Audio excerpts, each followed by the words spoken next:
The round was over.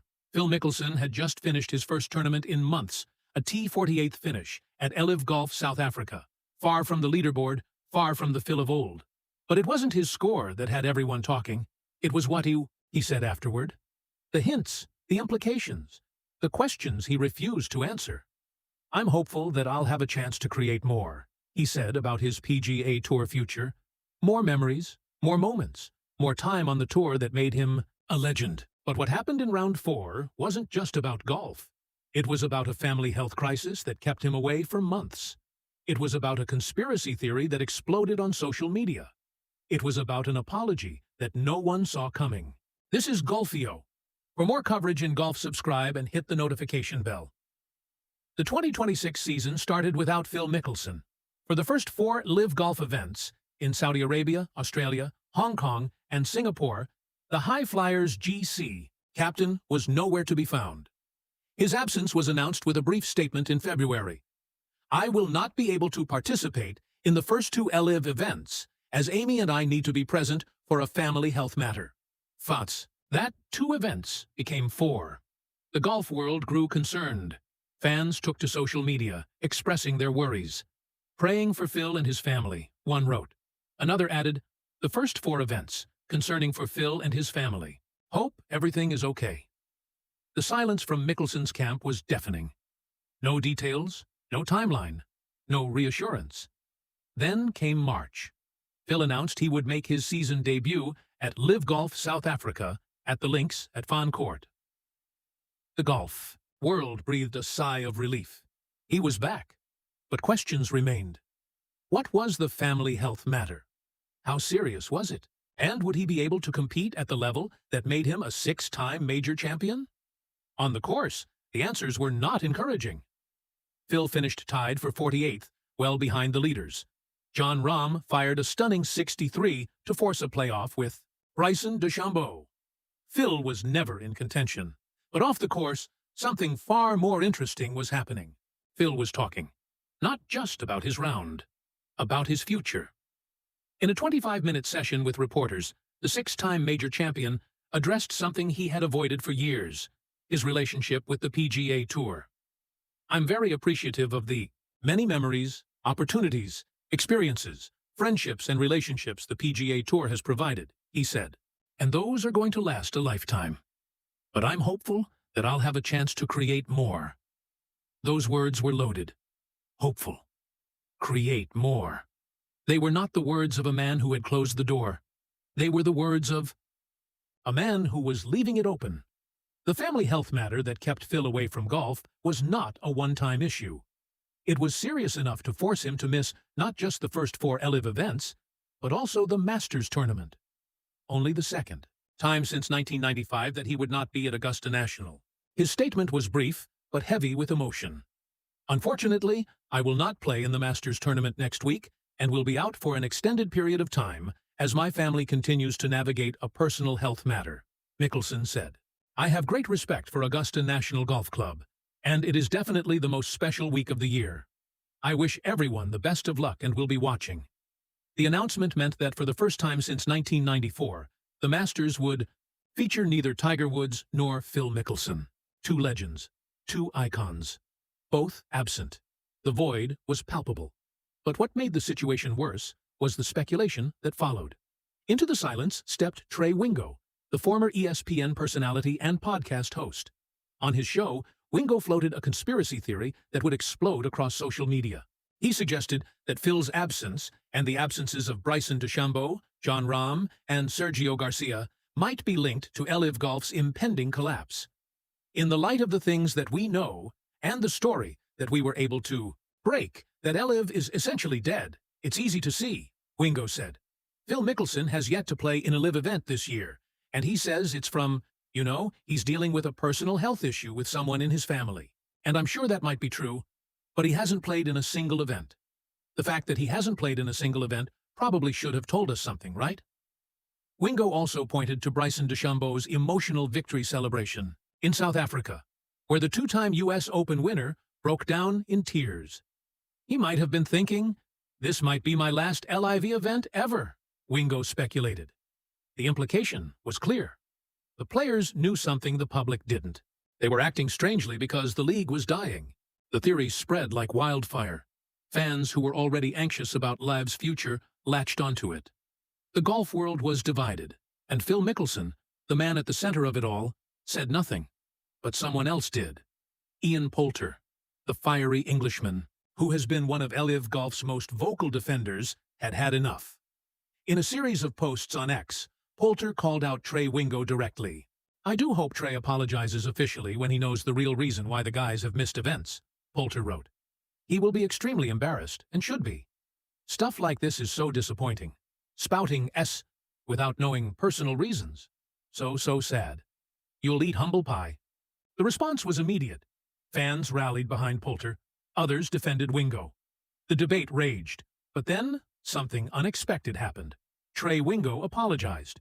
In a post on X, he wrote, "You're 100% right. That's on me. I shouldn't have done that. I understand, and take full responsibility. Thank you for calling me out on this. You were right to do so."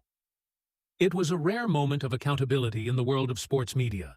Wingo admitted that he had speculated without knowing the facts. He acknowledged that Phil's family health matter was real, not a cover for LIV's collapse.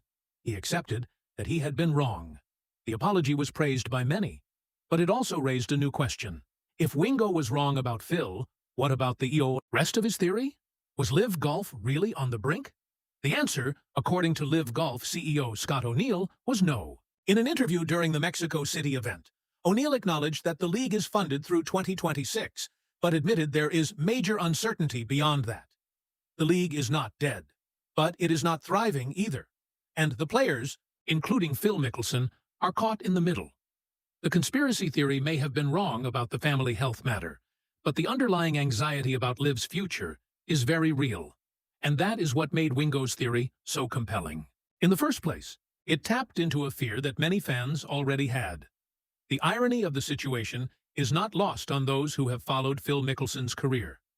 The same man who was once the face of the PGA Tour's rebellion is now being defended by his LIV colleagues. The same man who was criticized for taking Saudi money is now being praised for his loyalty to his family. The same man who could not stop talking is now being defined by his silence. At the 2023 Masters Champions dinner, Phil sat at the end of the table and said nothing. While other LIV defectors like Patrick Reed and Dustin Johnson mingled with their former PGA Tour rivals, Phil kept to himself. He didn't speak at all. Phil took a very low profile, Tommy Aaron said afterward. He didn't say a word. That silence was interpreted as tension, as awkwardness, as proof that the divide between LIV and the PGA Tour was unbridgeable. But now, in hindsight, it looks like something else. It looks like a man who was already dealing with something far more important than golf rivalries. The family health matter that kept Phil away from the first 4 LIV events and the Masters was not a publicity stunt. It was not a negotiation tactic. It was real, and it was serious enough to make him miss the tournament he calls definitely the most special week of the year. When Phil finally returned to competition in South Africa, he was not the same player. He finished tied for 48th. He was rusty. He was distracted. He was human. And yet, despite everything, he was still hopeful. "I'm hopeful that I'll have a chance to create more," he said about his PGA Tour future. That statement, made in the aftermath of Round 4, was the real story. Not the conspiracy theories, not the social media drama, not the speculation about LIV's collapse. A 55-year-old legend, dealing with personal challenges, still believing that he has more to give. So, what is the real story of Phil Mickelson's Round 4? What happened, and what did he hint at? Let me break down 3 possibilities. Possibility 1. The family health matter is the real story. This is the simplest and most honest explanation. Phil missed the first 4 LIV events and the Masters because someone in his family was seriously ill. He returned to golf when the situation stabilized, but he was not the same player. His T48th finish in South Africa reflected his lack of practice and his emotional distraction. His comments about being hopeful about his PGA Tour future were not hints about a comeback. They were just a man expressing gratitude for the career he has had. End of story. Possibility 2. The hint is real, and Phil is planning a PGA Tour return. This is the scenario that fans are desperate to see. Phil has not resigned his PGA Tour lifetime membership. He has consistently said that he earned that membership and that it should be his choice. In his March interview, he was asked about the possibility of returning. His answer was carefully worded, but unmistakably open. "I am hopeful that I'll have a chance to create more," he said. That is not the language of a man who has closed the door. It is the language of a man who is waiting for the right moment. Possibility 3. The real story is that Phil is already looking beyond golf. This is the most speculative scenario. Phil is 55 years old. He has won 6 majors. He has made hundreds of millions of dollars. He has nothing left to prove. The family health matter may have put everything in perspective. Golf is not the most important thing. Family is. And his comments about being hopeful about the future could apply to life, not just to the PGA Tour. He is hopeful that his family will heal. He is hopeful that he will have more time with the people he loves. He is hopeful that the next chapter, whatever it brings, will be meaningful. My final take is this. The real story of Phil Mickelson's round 4 is not about what he said. It is about what he did not say. He did not confirm a PGA Tour return. He did not announce his retirement. He did not fuel the conspiracy theories. He simply acknowledged that he is grateful for his career and hopeful for the future. In a sport that is dominated by drama and division, that kind of quiet humility is rare. And maybe, just maybe, it is exactly what the golf world needs right now. This is Golfio. If you made it to the end of this video, you care about the real stories behind the game. Subscribe to this channel for more deep dives into the moments that matter. And leave a comment below. What do you think Phil was hinting at? I will see you in the next video. For more coverage in golf, subscribe and hit the notification bell.